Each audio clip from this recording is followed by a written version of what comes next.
Right now, no, before we start, let's pray. Thank you, Lord. Maraming salamat muli, Panginoon, sa hapong ito, God. Kanina pa, Panginoon, ay naranasan na namin yung presensya mo, Panginoon. Hallelujah. Maraming pong salamat. Gaya ng sabi mo, Panginoon, it's not by might nor by power, but thy Holy Spirit, O God. We can do nothing afar from you, Panginoon. Hallelujah. Ikaw lamang ang siyang mangusap. Ikaw ang magsasalita, Panginoon. Hallelujah. Gamitin mo lang ang mga bibig na ito upang maging pagpapala, upang maging encouragement sa mga kapatid. Kung ano man, Panginoon, sitwasyon na meron sila, ano man pinagdadaanan nila, Panginoon, I believe right now, gagawa ka sa buhay nila. Ikaw ang maitaas, ikaw ang madakila. In Jesus' name, Amen. Hallelujah. So,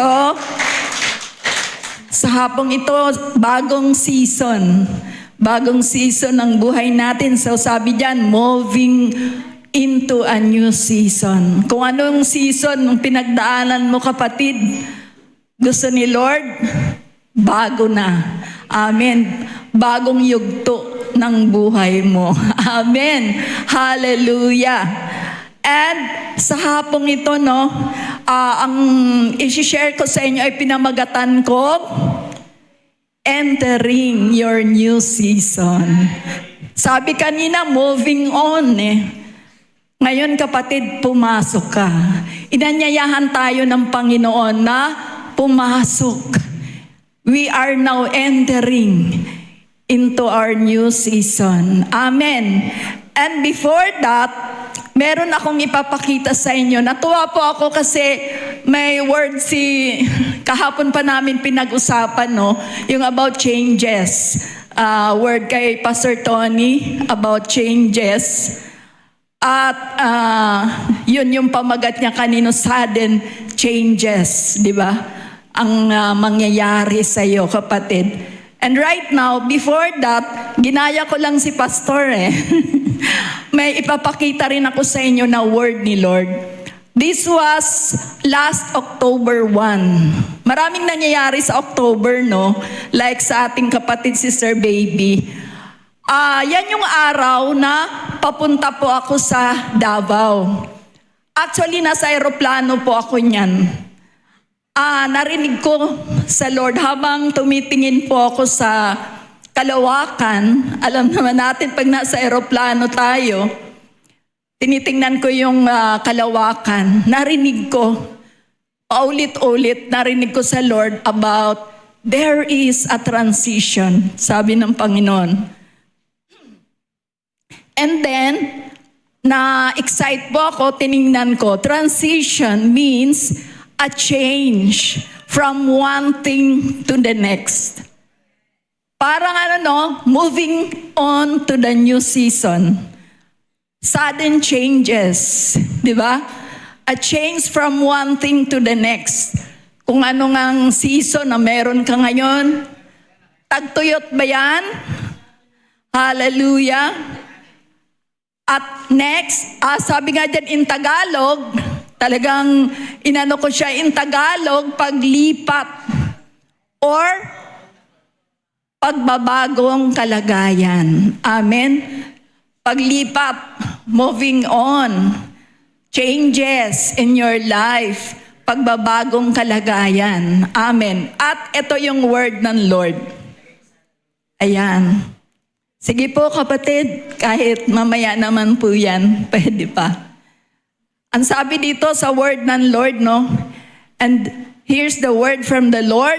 Sabi niya, you will experience change from glory to glory. Change na naman, no? Hallelujah. From faith to faith. And you are now entering a new level of anointing, a new level of blessing and favor. Just stand still and know that I'm your God. Amen? Hallelujah. Palakpakan nga po natin si Lord. Grabe.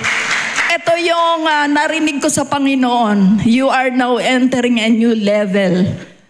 Kung dati, medyo dry land, di ba? Narinig ko kanina kay pastor na nasa tagtuyot ba tayo? Medyo tinatamad na ba tayo? Medyo wala na bang blessing na dumarating? Yung favor ng Lord, feeling mo wala ng pag-asa.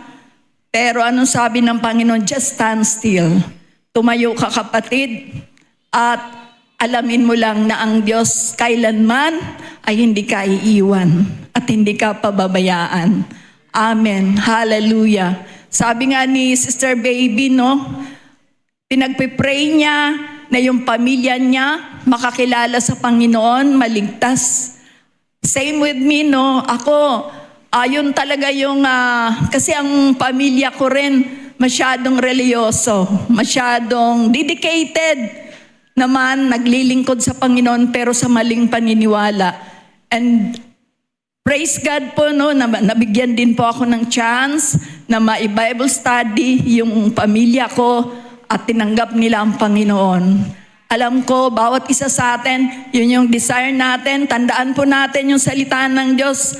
If you believe in me, all your household will be saved. Amen. Hallelujah. Kapag naniwala ka at itinitiwala mo sa Panginoon, walang imposible sa Kanya. Kung ngayon, akala mo walang ginawa si Lord, pero isang araw, magulat ka na lang na yung baka sila pa ang mas aktibo kaysa sa'yo. Amen? Hallelujah. And right now, dahil papasok tayo sa bagong season ng ating buhay, at sa hapong ito, meron akong i-share sa inyong 5 susi. Okay? Meron tayong 5 susi na pag-aaralan dahil importante na alam natin kung paano. Kapag pumasok kasi tayo, if we are entering into that door, meron tayong susi, di ba? Hindi tayo makakapasok pag wala tayong susi. So, meron akong ibibigay sa inyo 5 susi, 5 keys of entering into your new season. Number 1, sabi diyan, find the glory in the current or previous season. Dati active ka, dati maalab ka, 'di ba? Yung glory ng Lord nakikita sa iyo. Sabi nga, yung liwanag ng Panginoon nakita sa iyo. And suddenly, nawawalan ka na ng gana. Nagdilim na ba yan, kapatid? Hallelujah. So, muni-muni natin, ano na ba yung current situation mo? At yung dati maalab ka di ba? Dati, excited ka palagi. Umate ng gawain, di ba? Kaya, anong sabi sa ating verse? Sabi diyan, 2 Corinthians 3:18, and sabi diyan, and we all with unveiled face, beholding the glory of the Lord, are being transformed into the same image from one degree of glory to another. Amen. For this comes from the Lord who is the Spirit. Amen. Biruin mo from one degree of glory to another. From glory to glory, He will transform us. He will change us from glory to glory. Babaguhin tayo ng Panginoon at maranasan mo yung pagkilos ng Panginoon. Amen. Hallelujah. Kung alam mo lang, kapatid, kung magpatuloy ka, kapatid, pag nandoon yung excitement mo palagi to meet God, to seek God. Sabi nga ni Sister Baby, just seek His righteousness, di ba? At yung mga pag-aalala mo na yan, yung alalahanin mo na yan, daragdag na lang ni Lord dyan. Amen. Hallelujah. Next slide, sabi dyan, one thing that we shall always be understood mga bagay na dapat nating maunawaan is that the kingdom of God is an ever increasing. Dapat pa-increase, hindi pa-decrease, di ba? If you partake of its fruit, you will produce its essence. Kung kasama ka namin, kapatid, kaisa ka nila pastor, kaisa ka namin, mararanasan mo, anong essence, ano ba ang sense of purpose ko rito? Ano bang kalalagayan ko rito? Ano bang gusto ng Panginoon para sa akin? Bakit ba ako nandito? Amen. Hallelujah. So, next slide, sabi diyan, if you sow into its processes, pansinin ninyo to, kapag kaisa ka, kapag nagtanim ka sa proseso na ito, you can expect to reap its rewards. Amen. Kung kasama ka namin, kasama ka ni Lord, hallelujah, sa kanyang gawain, nakiisa ka, sabi diyan, kasama ka mag-aani ng reward ni Lord, yung blessing. Amen. As we boldly step into our identity as children of the King. Kasi anak tayo ng hari. Amen. Tandaan mo kapatid, sabi nga ni Pastor kanina, narinig ko, hindi tayo yung buntot, tayo yung ulo. Amen. Pinagpala ka kapatid. Kaya sabi nga, kasama ka ba namin sa process na ito? Ang word ng Lord, di ba? We are no longer a slave. Amen. Hindi na tayo mga alipin. Isa ka ng malaya. Isa ka ng pinalaya, pinagaling, pinagpala. Ikaw ngayon ay anak ng hari. Tandaan mo kapatid, hindi ka ordinary. Isa ka ng extraordinary. Ikaw yun, kapatid, tandaan mo yan. Hallelujah. Sabi diyan, in our next slide, our Father's desire, gusto ng ating Ama sa langit is not for us to remain the same. Tandaan mo kapatid, di ba narinig nyo yung testimony ko sa mga bago dito, yung testimony ko last Thursday, hindi hinayaan ng Lord na nanatili ako sa kalagayan ko. He wants to lead us into maturity. Mag-mature tayo. Hallelujah. His heart longs to take us deeper and deeper into our knowledge and understanding of His love. Dinadala tayo ng Panginoon sa malalim pa na pagkaunawa na ganun ka pala niya kamahal, na mahal tayo ni Lord. Kaya ka nandito ngayon kapatid. Amen. Tingnan mo nga yung katabi mo. Sabihin mo nga, masaya ako kapatid. Nakita kita ngayong hapon. Praise God. Hallelujah. Kasi alam mo kung bakit? Mahal na mahal tayo ni Lord. Hindi hinahayaan ni Lord na magpatuloy yung buhay natin na magkaroon tayo ng dry season palagi. Amen? Gusto ni Lord? Happy ka. Amen. Tagline ni Pastor Tony, no? Gusto ni Lord, happy tayo. Naniwala ka ba, kapatid, na mahal ka ni Lord? Kuya, talaga, no? Sabi mo nung Thursday, talagang grabe. Talagang mahal ka ni Lord. Kaya, nandito tayo at malaki ang magagawa niya sa buhay mo. Amen? Hallelujah. Sabi nga niyan, if you believe, kapag naniwala ka in this process of living from glory to glory, then as we mature in Him, we can expect that God's presence in our lives will bring a new level of glory in our new season. Wow, excited tayo, no? Talaga namang makikita sa'yo ang glory ni Lord this new season. Amen. Hallelujah. Purihin ang Panginoon. Grabe si Lord. Thank you, Lord. Hallelujah. And number 2, honor. Ayan ang mahalaga. Honor the people that played a part in your growth. Praise God. Lalo sa mga leaders, elders, pastors, establish gratefulness towards them. Amen.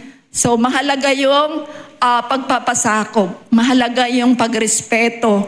Mahalaga yung, kasi yun yung gusto ni obedience. Number 1, gusto ni Lord, sumusunod tayo sa Kanya. Hallelujah. Ano man pinagagawa ni Lord. For our verse, sabi diyan, give thanks in all circumstances. Kasi kahit may pinagdadaanan tayo, no, magpapasalamat tayo sa Panginoon dahil alam mo kung bakit buhay ka pa. Hallelujah. At alam mo ang ibig sabihin niyan, may gagawin ka pa. Di ba? Kami nga nila pastor kahit mga senior citizen, dahil marami pang pinagagawa si Lord, magpapasalamat tayo even in the moments of down moments, no? Nasa pagsubok, challenges, we still thank God for this is the will of God in Christ Jesus for you. Hallelujah. Sa lahat ng mga pangyayari, in all circumstances, no? Magpasalamat tayo sa Panginoon. Amen. Hallelujah.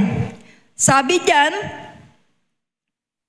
when leaving one season and heading into the next, we look for all the negative experiences we had. Kung minsan nakikita natin na, kung titingnan natin, habang naglalakad po tayo patungo sa susunod na season, makikita natin yung difference, yung mga pinagdaanan nating mga negative experiences, yun yung maging testimony kasi natin, no?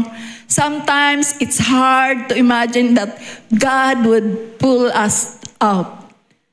Makita mo na lang, grabe Lord, inalis mo ako sa kalagayan ko na yun, di ba? Parang feeling mo that time, wala nang pag-asa. Feeling mo that time, hindi mo makakaya. Kasi mga negatibong bagay. Kung titingnan mo, kung balikan mo, no, ang mga pangyayari, feeling mo hindi mo makakaya. But God is there. Nandun ang Panginoon. Kinuha ka. Amen? Hallelujah. Kung minsan, akala mo, okay na ako dito, Lord. Okay na sa akin to, ganyan, no? Alam mo nyo po kung bakit, dahil alam ni Lord, no, na hindi maging maganda yung kalagayan mo doon, kaya inalis ka niya. Akala mo, yun na ang kalalagayan mo, sapat na to, Lord, okay na sa akin to, pero hindi pa pala yun. Hindi pala yun yung kalooban kasi ng Lord para sa'yo. The Lord will pull us through. Ihilahin tayo, aalisin tayo ni Lord sa sitwasyon natin. Kaya pala, no, sabi nga, palagi tayong pinalalahanan ni Pastor, no, kanina naalala ko na naman, magbasa tayo para alam mo yung sinasabi sa salita ng Diyos. Magbasa tayo, manalangin tayo, magkaroon tayo ng intimacy kay Lord palagi. Para alam mo yung mga plano ni Lord para sa'yo. Sabi ng Lord, di ba? For I know the plans I have for you. Alam ko yung mga plano ko para sa'yo. Not to harm you. Di ba? Hindi ka sasaktan ng Panginoon. Bagkos, hallelujah, to give you a hope and a future. Magandang bukas, magandang pag-asa. Amen. Hallelujah. Sabi diyan, naniniwala ako, no, na kung alam natin yung mga taong tumulong sa atin, yung mga taong naghubog sa atin para makarating tayo sa sitwasyon natin, ganon din yung pagtingin ni Lord sa kanila. Amen. Hallelujah. Number 3, sabi diyan, you don't have to defend. Ito yun, no? Yung sinasabi ko, you don't have to defend yourself or your reputation from mistakes you made. Recognize them, own up to them, and move on. Amen. Dapat, wala tayong dapat patunayan. Hindi natin kailan ipagtanggol lagi yung sarili natin, yung reputasyon. Ang reputasyon ko ang nakasalalay dito. Kailangan ipaliwanag ko yung sarili ko. Diba? Ganun tayo, ganun ang tao. Yung mga mistakes natin, ito lang pala dapat natin gawin. I-recognize natin, aminin natin, and then move on. Amen. So, in that way, makalaya tayo dyan. Hallelujah. Timely, no? Hallelujah. Anong sabi dyan? Sa next verse natin. Ito, si Jesus to, And the chief priest accused him of many things, but he answered nothing. Si Jesus na to, Diba? Ang daming mga sinabi sa kanya, pero wala siyang sinagot kahit isa. Then Pilate asked him again, saying, do you answer nothing? But Jesus still answered nothing, so that Pilate marveled. Kasi, siguro sabi ni Jesus, wala naman akong dapat ipaliwanag. Amen? Alam niya Alam niya yung katotohanan. Kaya tayo kapatid, kung alam naman natin ang katotohanan, hallelujah, hindi na natin kailangang magpaliwanag. Applicable to, no, sa bawat isa sa atin. Dahil ang tao minsan ganyan Kailangan mag-reason out talaga tayo kasi siyang may mali. Wala akong kasalanan, di ba? Ganun, no? Kailangan i-voice out talaga natin kasi gusto natin i-clear yung ating sarili. I-clear yung ating, anong tawag dyan, yung ating kalagayan, no? So, gayahin natin si Jesus. Tayo din minsan hallelujah, gusto mong depensahan ang sarili mo, ipaliwanag sa kanila dahil alam mo naman sa sarili mo na wala kang ginawa. But with the Lord, it doesn't matter. Sa Panginoon, wala na. It doesn't matter at all. Hallelujah. Sabi diyan sa ating next slide, just like Jesus, the success of your mission is not determined by other people's opinion. It's determined by the position of your heart as you walk in obedience. Amen. Sa puso natin yun magmamatter. Kapag sumusunod tayo sa Panginoon, kapag ginawa natin yung kalooban ng Panginoon, it doesn't matter kung anong sasabihin. Kasi yung mission na pinapagawa sa atin ng Panginoon, alam mo at alam ng Panginoon Amen? Hallelujah. So, it doesn't matter daw kung anong opinion ng ibang tao. It will determine by the position of your heart as you walk in obedience. Amen. Hallelujah. Number 4, cut ties with people, places, and things that are not supposed to go into the new season with you. Kung inaakala mo na nakahadlangan ka ng mga taong ito, ng lugar na ito, naalala ko na naman yung testimony ko na pilit kong hinahakbangan pero hindi naman yun yung gusto ng Panginoon sa akin. Yung new places, no? Yung places and things that are not supposed to go into the new season with you. Dahil hindi yun yung kalooban ng Lord. Siyempre, ang gusto na Lord, magkapaglingkod tayo sa Kanya ng tapat. Hallelujah. So, inaalis tayo ng Lord doon. Amen. Kasi yun yung makakahadlang sa gusto niyang mangyari para sa buhay mo. Ano yung minsan nakakahadlang sa atin? Hallelujah. Sabi sa ating verse, basahin po muna natin, no? Philippians 3:13. Ang sabi diyan, "Brethren, I do not count myself to have apprehended, but one thing I do, forgetting those things which are behind and reaching forward to those things which are ahead." Amen. Maraming gustong gawin si Lord. Meron pa, next 14. "I press toward the goal for the prize of the upward call of God in Christ Jesus." Amen. So, ito yung laging titingnan natin. Ano yung inahanda? Yung reward, yung prize ng upward call of God. Amen.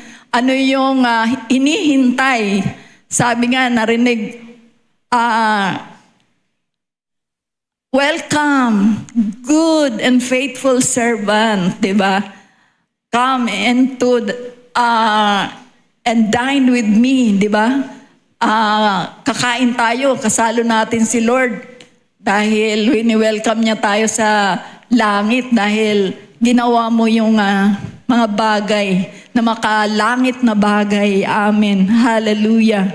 Kapag minsan kasi, may mga times nakadepende na lang tayo minsan sa ating pamilya. Minsan ganun, no? Nakadepende tayo sa kaibigan, nakadepende tayo sa trabaho ba yan?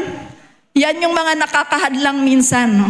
Ay, hindi ako makaka-attend ngayon, hindi ko magagawa yan, hindi ako makasama dyan sa mission kasi may trabaho ako, hindi ako pinapayagan ng asawa ko, hindi ako pwede dyan. Ano yung mga nakakahadlang papate? Minsan nakakalimutan natin yung sense of purpose natin, di ba? Yung ano ba ang purpose mo, kapatid?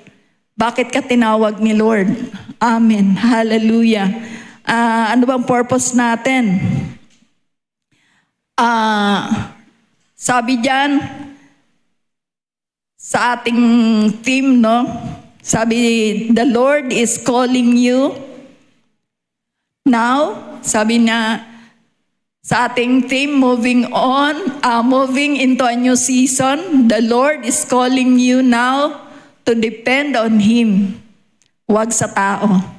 Dahil kung minsan, dito tayo masisira, manghihina. Ang ending, mawawala ka sa focus. Totoo ba yon? Diba? Kung minsan pag nakatingin kasi tayo doon sa, diba kanina sabi ko, hindi ako pwede dyan kasi yung trabaho ko. Hindi ako pwede dyan kasi yung asawa ko. Praise God sa asawa ko, no? Okay lang sa kanya. Kagabi lang ako nagpaalam pero nakabook na po ako sa papuntang Bicol. Kagabi lang po ako nagpaalam. Aalis na ako, papunta akong Bicol. Sa Friday na, nakabook na ako. Sabi, ha? Sabi gano'n. Oo. Ano yun? Isang buwan ka na naman doon? Oo, isang buwan na naman ako doon. Praise God naman at supportive, pumayag, no? Kasi uuwi na si Pastor Benji. Ako yung kapalit niya. Hallelujah. Maraming pinagagawa si Lord. Kasi Christmas season, maraming mga kabataan doon, no? Gagawin namin yung nararapat. Amen. So, di ba, pag sa tao tayo titingin, dahil kung minsan dito tayo nasisira eh. Amen. Tandaan po natin, kapatid, wag tayong titingin sa tao. Sabi nga ni Pastor Tony kanina, naalala ko na naman, kapag nakatingin tayo sa mga tao, manghihina lang tayo dahil hindi perpekto. Walang church na perfect. Hallelujah. Kapag perfect ka, nasa langit ka na. Hindi.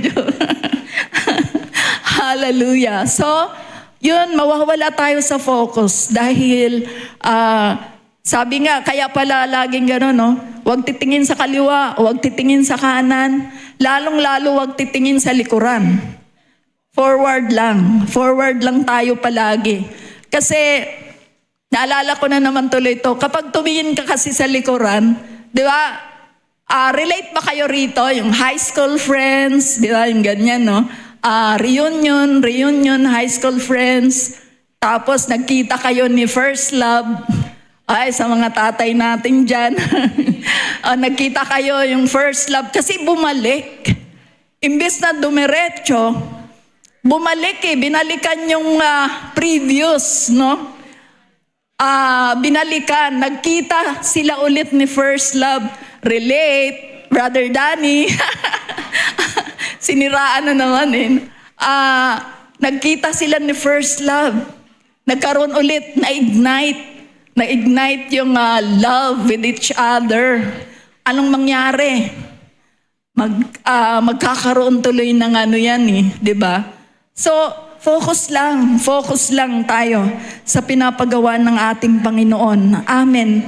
Hallelujah. Kaya pala sabi, no, cut ties with the people, places, and things. Cut ties of those people na baka yun yung maging dahilan na hindi tayo makapagpatuloy. Amen. Sa mission na pinapagawa ni Lord. Kaya tama yung ating theme, moving on into a new season. Moving on na kapatid. Dati marami tayong hang-ups, marami tayong regrets, marami tayong reklamo. Moving on. The Lord is calling us. Hallelujah. Purihin ang Panginoon, no? Grabe si Lord. Sabi sa ating verse, ayan, pakita natin, no? Hebrews 12:2, looking unto Jesus. Kaya pala lagi nating naririnig to, looking unto Jesus, the author and finisher of our faith, who for the joy that was set before him endured the cross, despising the shame, and has sat down at the right hand of the throne of God. Hallelujah. Kung si Jesus nga, no? Hallelujah. He endured the cross. Ano man yung pinagdaanan ng ating Panginoon, ano mang hirap na kanyang pinagdaanan. Hallelujah. Yung kahihiyan, lahat, pinagdaanan niya. Pero alam natin kung nasaan na ngayon ang ating Panginoong Jesus. Kaya gusto niya, yun din yung maging attitude natin. Yun din yung maging puso natin. In that way, magkakaroon tayo ng katagumpayan. Amen. Kung ano man kung minsan, nalalamig tayo, lumalayo tayo, di ba? May mga iba-iba yung challenges na pinagdadaanan. Hindi ako, me personally, no, hindi rin ako ligtas. Nagkakaroon din ng mga dry season, but then the Lord wants us to move. Moving on. Hallelujah. Sabi nga kung inaakala mo na sabi ba ang mga bagay-bagay kahit yun nga, ano ba yung mga nakakahadlang sa mga kabataan. Naku, hindi ako makakadalo ngayon. May date kami ni girlfriend. Yun. Yay! Pero alam nyo kapatid, mas higit yung tumawag sa'yo. Amen. Dahil si Lord, sabi nga, sasamahan ka hanggang sa huli. Amen. Yung mga taong minsan, nandyan lang yan, pag sa mga, ang tawag dyan, yung happy moments. Pero kapag dumating na sa sitwasyon na medyo may mga challenges, iiwanan ka rin yan. Amen. Hallelujah. Last, sabi dyan, step into the new season with great expectations. Amen. Yun yung mahalaga. Mag-expect ka, kapatid. Hallelujah. Sa bagong season ng buhay mo, mag-expect ka. Maging expectant tayo, maging expectant heart. Hallelujah. In that way, talagang marami kang re-receive sa Panginoon. Hallelujah. Ano yung kagaya ng ating ng word niya kanina, no? New level of anointing, new level of blessing and favor. Abangan mo yan. Sabi nga ni Pastor, no? Tanggapin mo yan at sigurado kasi hindi nagsisinungaling si Lord. Anong sabi sa ating verse? And we know all things work together for good to those who love God, to those who are called according to His purpose. Hallelujah. Lahat ng bagay ay magkakalakip-lakip yan, no? At magagandang bagay ang mangyayari dahil mahal mo si Lord. Amen. To those who are called according to His purpose. Purihin ang Panginoon. Next slide. If you are a follower of Jesus and believe in His authority as King, then you should understand that He doesn't send us to fall short. Tandaan mo, kapatid, hindi ka ipadadala ng Panginoon, hindi ka nilagay ng Lord dyan na kulang-kulang. Gusto ni Lord, kumpleto ka. Hallelujah. At naniniwala ka na may magagawa si Lord, gaya nung pinaawit. Naalala ko tuloy yung Waymaker, no? Yun yung... And then, sabi dyan, next slide, He doesn't commission us to go without first giving us everything we need to finish strong. Amen. Hindi tayo ipapadala ng Panginoon sa mga lugar like us, no, na pinapadala tayo ni Lord kung saan-saan. Sabi nga natin, may mga iba-iba tayong gawain. Meron tayong Bible study sa Valenzuela, meron tayo sa Giginto, Bulacan, meron tayo sa Taguig, meron tayong bagong opening sa Bicol. Kapatid, hindi ka ipapadala ng Panginoon doon na hindi malakas. Amen. Hallelujah. He never commissioned us to go without first giving us everything we need to finish strong.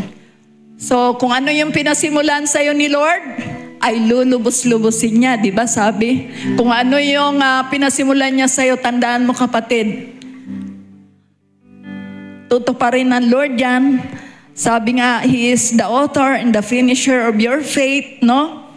Next, sabi dyan, it's His victory that we look for endurance. And it's His joy that we embrace as our strength. Grabe, ang gaganda talaga, no? Isang matagumpay si Lord. Yung katagumpayan ni Lord ang nagbibigay sa atin ng lakas, yung endurance. Hallelujah. At yung kagalakan natin, no? Yung pag masaya ka sa iyong ginagawa, yung paglilingkod mo sa Panginoon, yan yung yayakap sa atin at yun yung magbibigay sa atin ng kalakasan. Amen. Every now and then, malakas ka. Sabi nga kasi, no, it is He who gave us the power. Di ba? Anong bagay? Everything Binigay na niya sa atin yung kapangyarihan. Binigay niya sa iyo yung Espiritu para ikaw ay magkaroon ng kapangyarihan upang ikaw ay maging malakas. Amen. Hallelujah. And next slide, sabi diyan, it is possible to step through your next door. Diba? Minsan ganyan, no? Ang na-experience natin with fear, doubt, and low expectations. May times, kasi hindi lahat laging maganda. Amen. May mga times din naman na naka-experience tayo ng mga struggles, no? Yan nga, no? Pag may pintuan, pagbukas mo, andun yung takot, nandoon yung anxiety, depression, di ba?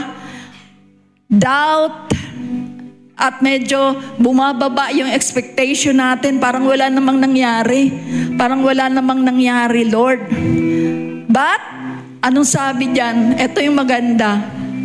But, you will only experience the fullness of the new season God intends for you to have if you take your steps with faith and great expectation. Amen? Hallelujah. Yan yung maging attitude natin. Ang hinahanda ng Lord, no? Gusto lang ni Lord,